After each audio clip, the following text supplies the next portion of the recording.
In 1998, many Oregon voters approved the Oregon Medical Marijuana Program through a state ballot initiative and believed, because of misleading campaign ads, that it was for a small percentage of people who were sick and dying. Now, 12 years later, as of April the 1st this year, there are over 40,000 marijuana card holders, of which more than 90% of those cards have been issued for chronic pain, and 35% of the cards were issued by one doctor and an additional 59% by 10 doctors. Today we're going to talk to Shirley Morgan, who is based in Oregon, who is the founder of Oregonians Against the Legalization of Marijuana. For the past 12 years, she has voluntarily traveled the nation, helping communities mobilize and build partnerships with county, state, and federal officials to help deal with the infiltration of illegal drugs within their communities. We say welcome to Shirley Morgan and good morning at your place. Good morning, Torgny. How are you today? Well, we are just fine, and we are happy that you were able to take the time to talk to us. I thought we would just start off asking you, how come that you got involved in all this for a starter? Well, it's kind of an interesting story. I have lived at the foothills of Mount Hood in Oregon, which is a small rural community, for the last 27 years, next to a suspected drug house. And in 1995, my home was burglarized. In 1998, I found 10 cats and 2 dogs starving to death on this property and took them all in. And in 1999, they decided to cook and traffic methamphetamine, and that got my attention. I contacted Clackamas County Sheriff's Office, asked if they could send some assistance, and they said, "I'm sorry, ma'am, but our small team of 4 are working other cases in the county." And there was something inside me that just went, well, you have a surveillance team now, because I'm not going to tolerate this in my community. So I began the kind of on-the-job training in the bushes with my binoculars, getting people descriptions, car, vehicle license numbers, and turning that over to law enforcement.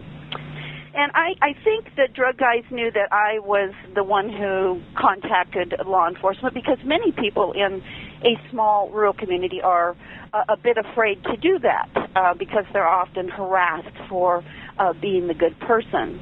And one night, one of these drug guys sat out in front of my house about 11:30 at night, gunned their engine, and left a 100-foot strip of rubber from their car tires. And I felt a flood of fear from the bottom of my feet to the top of my head instantly. And then I looked at his taillights going down the road, and I said, "Boy, buddy, did you pick the wrong house to gun your engine in front of? Because I will make a community coalition so big you won't be able to squeak your drugs in my community." And that's actually what has happened. Today we're 12 years old. We have 185 members and 18 active committees, all designed to work with our county and state and federal officials, as you said, to help deal with the illegal crime within the community structure. In that process, as just a normal citizen, I got educated about what drugs do to the quality of life for citizens living in communities. And we can have one of 2 choices. We can have an experience like that and ignore it, and when it's over, say, "Thank gosh." Or we can look at the bigger picture and say, "I need to play my role and my part and step into this and help do something about it." And I guess that's what you call on-the-job training, giving an awareness to the challenges that communities face with illegal drugs. And for me, I began seeing that marijuana in our community was a complete infiltration here. Now, when you started this 12 years ago, you mentioned that you have now a lot of committees.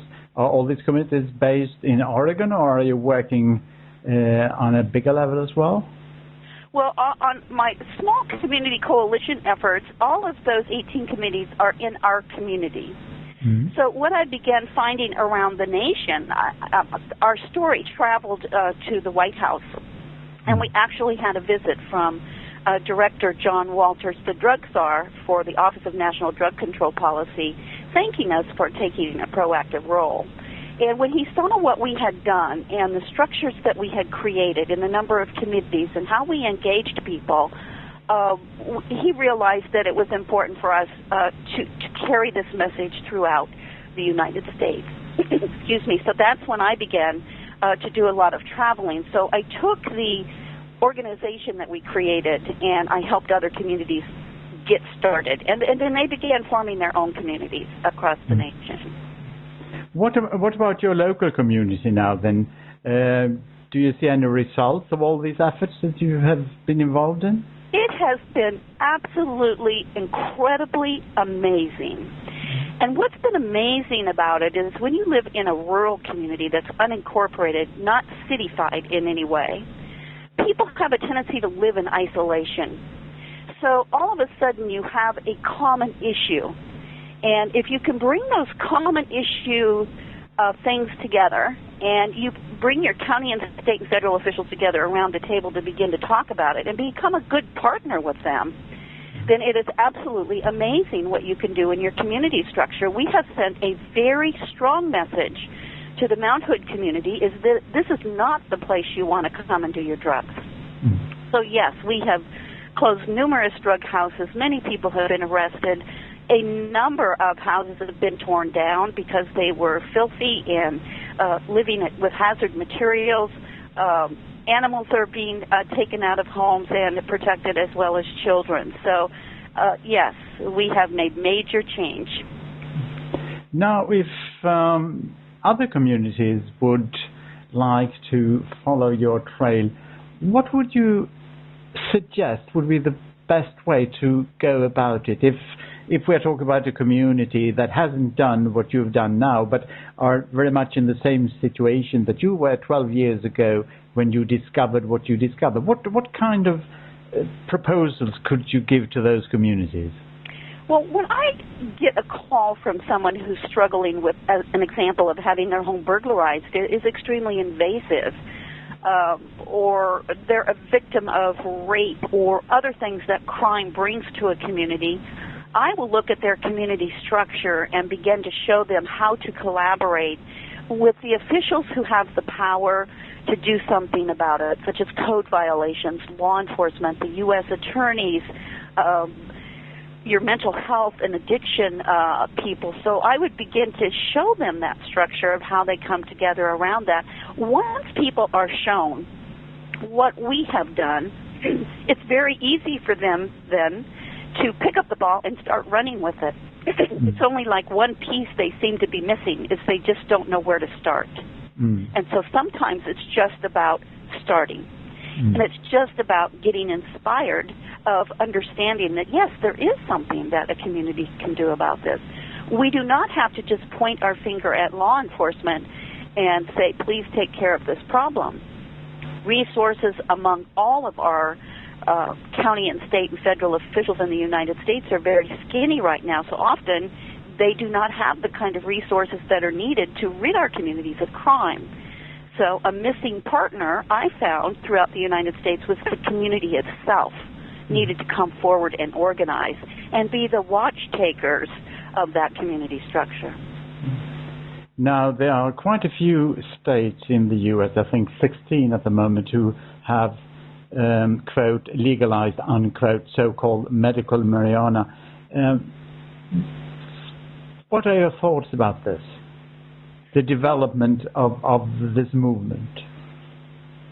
Number one, marijuana is a Schedule I drug in the United States, according to the Drug Enforcement Administration, meaning it has a high potential for abuse and has no recognized medical value.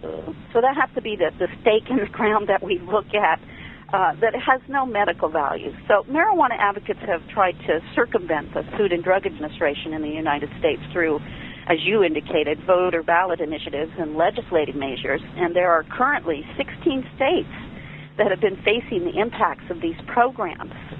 And it's important to note in the medical marijuana programs as well that doctors do not, you mentioned the 10 doctors, actually they're pot doctors, we call them pot doctors, are the ones issuing marijuana cards. And they do not prescribe marijuana. They're only allowed to recommend marijuana, and then the person must decide for themselves whether they'll grow their own have a caregiver or grow it for them, and then decide their dosage amount. Oregon's marijuana program as well, as all of the other 15 states, all vary in the amounts of marijuana that is allowed to be in a person's possession. But the consistent themes in all of these programs, that it is only a handful of these doctors who are providing these recommendations, and chronic pain is the leading reason for obtaining a recommendation. So the impacts of these programs have been devastating to the environment, work safety issues, the treatment industry, law enforcement, youth attitudes, addiction rates, children, and our communities. So I thought today, Torgny, I would focus on three of those areas: the environment, addiction and treatment, and children. But would you have any other questions before I start to talk about those impacts of this program? No, please do that. Please do. Okay. Well, I think the environment, the impacts to the environment have been devastating because it's a misuse of the program. The law did not define any boundaries on where this marijuana could be grown, other than it cannot be visible to the public. And this is true in all of the 16 states that currently have this medical marijuana law. Therefore, innocent neighbors have card holders, caregivers, and marijuana growers who are growing a federally illegal drug in their backyards, homes, apartments, attics, closets, bedrooms, garages, basements, and outbuildings, and land lots, all providing easy access for burglars, children, and animals, as well as innocent citizens who are complaining of the smell of marijuana, which smells like a skunk, and it just permeates the air. So if you're living next to someone who's growing it in their backyard, you cannot even go out onto your own front porch and sit and enjoy the summer air. The people setting up these grows will run a series of wiring for like lights and ventilation and watering timers. And the growers are not required to get county or city permits or have their grow inspected for safety. So you have no idea what kind of pesticides, what kind of chemicals they're using on this marijuana. As a result, many fires have occurred due to the indoor marijuana growth, where the culprit has been heated lights or poor wiring. So it's extremely dangerous to the local communities. Property owners are common victims as well. There is no law in any of these medical marijuana laws that you have to tell your landlord that you're growing marijuana. So when a renter moves out and leaves the remnants of a large marijuana grow behind, the owner is frequently left with huge cleanup costs. This is partly due to the fact that these grows require a greenhouse type of environment and are kept humid, where dangerous mold spores thrive. I've seen some of these homes where the mold has gone through the inside of the house and has reached its way to the outside of the house simply because of the mold and the humidness. Other costs to owners include the correcting of the wiring, water damage, soil left in the residence, and deadly pesticide disposals can cost thousands of dollars. Network Environmental Systems in California indicated that indoor marijuana grow operations have caused significant structural, environmental, and electrical system damage in the homes that they have been found in, not to mention the chemical residues, which is a hidden health hazard for any future occupants who might move into that residence.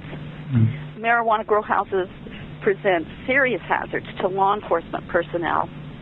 A number of officers have become ill and been electrocuted dismantling indoor marijuana grows. And they have done studies conducted in Canada, and the U.S. Demonstrates specialized training is needed to safely take down a grow operation in these houses across the nation. So the destruction to real estate is overwhelming. I don't even think that we have a good handle on understanding the complete damage that's done to homes that have no inspection processes in them. The second point is the treatment and addiction rates. The marijuana advocates always talk about in the medical marijuana states how use of marijuana is down. Well, that is not true. Since the Oregon medical marijuana program started in 1998, the Oregon Health Authority statistics have revealed an increase in marijuana addiction and treatment rates in the state over a 10-year period of time. Marijuana addiction and treatment rates in comparison to methamphetamine, heroin, prescription drugs, and cocaine continue to climb above all other abuse drugs in the state, with marijuana climbing from 14.4% in 2000 to 17.33% in 2010. Oregon has a high rate of marijuana addiction and treatment rates. It's easily accessed in our state, and it is highly likely that the Oregon Medical Marijuana Program has helped influence these rates and has helped norm what kids and adults think about marijuana, that they say it's a medicine, so it's potentially safe. Well, it is not a medicine, but the average citizen does not necessarily understand that part. And I think the final piece here is the most important victim that we see are the children. Often the drugs, the chemicals, and the marijuana cooked in food products are left in reach of kids residing in many of these homes that are growing marijuana, and as with any drug use, homes frequently have parents lying around stoned, leaving kids to kind of just fend for themselves. Children's respiratory systems are faster than adults, thus they potentially take in more of the secondhand smoke, affecting their developing bodies. And there are stories across the country where small children have been given marijuana as a youngster, or they've accessed medical marijuana inside the home, and so now they're taking it from their parents and they're sharing it with their friends at school. Schools are seeing an increase of marijuana show up in the public school place, and there is controversy over whether schools should allow a medical marijuana card holder, because you can be 18 years or younger with parent permission and access one of these cards. So it's extremely controversial right now within the school systems. There are no regulations in any of the laws restricting the use of this substance around children. That is appalling. And in November of 2008 in Washington County, which is the next county over from me in Oregon, they released details of an in-home invasion robbery of a licensed medical marijuana grow site in which 4 people were tied up, 3 were physically assaulted. Detectives discovered that the victim ran a licensed medical marijuana grow, but he was out of compliance. You can only have a certain number of plants, and law enforcement are finding that many of them are not in compliance. They found guns, stolen motorcycle parts, and lots of cash. There were also 3 children in this house that they were concerned about, and 13 pit bull canine dogs that were also in poor health condition.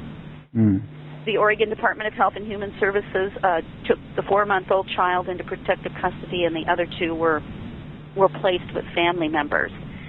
So I started looking at what's happening with the foster care program, and right now the Oregon foster care program reflects an increase in children served, as well as foster care homes needed over a 5-year period of time. And the top reason for children entering foster care is due to drug abuse by parents. From 2003 to 2006, the number of children removed from drug houses climbed from 2,715, or 54.9%, to 3,208, or 60.6%. And many of these children in foster care have been emotionally, physically, and sexually abused. And in my county alone, in Clackamas County in Oregon, when I began asking for the data on addiction rates with youth, I was startled. And this was a benchmark for me that the movement for us to do something as the nation is so important. Because in January 2009 to December 2010, all of the youth under the age of 18 who entered county addiction centers, marijuana was the leading reason, ranging from 50% to 81.7% over all other drugs such as meth, heroin, opiates, and other and unknown. So children, and in some instances animals, have become innocent victims of these programs across the United States. And it should certainly get our attention around the issue of what marijuana and the medical marijuana program is doing to our cities across this nation. I have some closing thoughts on this, Torgny, but if you have any questions that you'd like to ask me before I do that, I'd be happy to answer those. No, I think that you're doing very well, and you give the information that I think most people will be very interested in. So if you try to sum up briefly with your final points, we would appreciate that. Okay. Well, these programs have led to massive abuses and have allowed criminal-type caregivers and marijuana growers to easily traffic and sell their abundance of marijuana to the black market and other states. That's what we see consistently happening in all of the medical marijuana states. According to Sergeant Cook of Washington County Sheriff's Office, again, that's a county that's right next to mine, of the more than 49,000 individuals currently in the program, many have been previously arrested or involved in manufacturing, delivering, and possessing of controlled substance. He reports that many of the individuals which law enforcement have come in contact are admitted long-time cannabis users and abusers, utilizing the program to legitimize their drug use and addictions and sales. Attempts as well have been made through the legislature to create state-regulated marijuana grow sites and marijuana supply centers. These types of strategies have caused many to believe that the true intention of the marijuana for medicine movement is actually full legalization of marijuana for non-medical purposes. So when I pondered these three questions, these are the three questions that came to my mind when I began understanding what this was doing and what the marijuana advocates' intentions were. It was like, what medicine have voters ever voted for? What medicine have citizens ever smoked? What medicine have citizens grown in their backyard without any controls, dosage amounts, and safe delivery messages? This isn't about medicine. The intent is legalization. Marijuana advocates have also created what they call membership collectives, cooperatives, nonprofit businesses, and cannabis cafes, in which medical marijuana individuals, for a yearly membership fee, can share between themselves free marijuana plants and donated marijuana, and in essence show up at these facilities to learn more about the trade, medicate themselves, listen to music, play pool, and then drive home. That's appalling. Marijuana clinics have sprouted up around the states, and they have solicited on-site pot doctors who then solicit potential individuals and their medical records to review to see if they qualify for one of the medical conditions. And it's unconscionable what this movement is doing to our country. A condensed review of recent highlights surrounding these programs have included, this would be like within the past year or 6 months, what I've seen throughout the nation, is that through legislators and ballot initiatives, 3 states have attempted to repeal existing medical marijuana laws because of these impacts: Oregon, Montana, and New Mexico. The governor and attorney general of Arizona have sought a declaratory judgment in federal court regarding the implementation of some aspects of their new law. Specifically, the state is seeking clarification regarding the provisions pertaining to the licensing of medical marijuana dispensaries. Last Wednesday, I think I saw this on your website, California's governor signed a bill that allows cities and counties to ban medical marijuana cooperatives, collectives, and dispensaries. And I know throughout California, in our work with them, I don't know what the accurate number is to date, but they have closed over 200 dispensaries throughout their state that are illegal. United States attorneys across the United States have sent warning letters to states that are attempting to grow, tax, and regulate large marijuana growth, giving them a warning that they face potential civil prosecution. So now most of the country is reevaluating some of the decisions that they've been making. United States attorneys across the nation have sent warning letters to dispensary owners and landlords, notifying them that the selling of marijuana in any form is illegal. Our U.S. attorney here in Oregon just finished sending out his letters a couple of months ago, so we've had a lot of our so-called dispensaries close.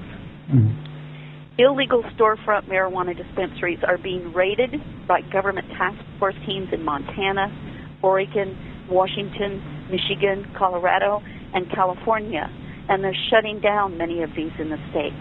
Last week in Michigan, The Court of Appeals just last month held that the Michigan medical marijuana law does not permit the sale of marijuana for medical purposes, patient-to-patient sales of marijuana, or the establishment of dispensaries that sell marijuana or facilitate the sale of marijuana to patients. In Oregon, this past legislative session, there were over 23 bills presented on behalf of amending and reining in the abuses of the Oregon marijuana program. Now, many drug policy experts agree that from a common sense perspective, it's appropriate to demand that our legislators and our governmental officials not allow illegal substances that have not been approved by the FDA into our states. And we partner with them as a community of preventionists and encourage them to please step up to the plate to make the necessary decisions before our communities are totally lost. And it's reasonable to question why, if marijuana advocates really believe that marijuana is an effective medicine, why do they not push for the valid research that follows the proper procedures to obtain FDA approval? And the answer is obvious. As Dr. Robert DuPont, who was the first director of the National Institute on Drug Abuse, he noted there is only one reason the advocates for medical marijuana do not use this new openness of the FDA to fulfill their hopes, and that is the difficulty they face in proving that smoked marijuana is an effective and safe way to treat any illness. So the stories are consistent throughout the United States toward me, and the abuses are consistent. It's extremely important as a world, as a nation, that we rise up as preventionists and speak out loud and clear and begin to set standards that this is not going to be part of our culture. Well, Shirley Morgan, I think you've given the listeners a very comprehensive view about what's going on, not only in your state, but elsewhere, pointing to very important issues. So we thank you very much for taking the time to talk to us. And once again, we would like to remind our listeners that Shirley Morgan is the founder of Oregonians Against the Legalization of Marijuana, a real activist, I would say. We thank you for talking to us. Thank you and goodbye, Shirley.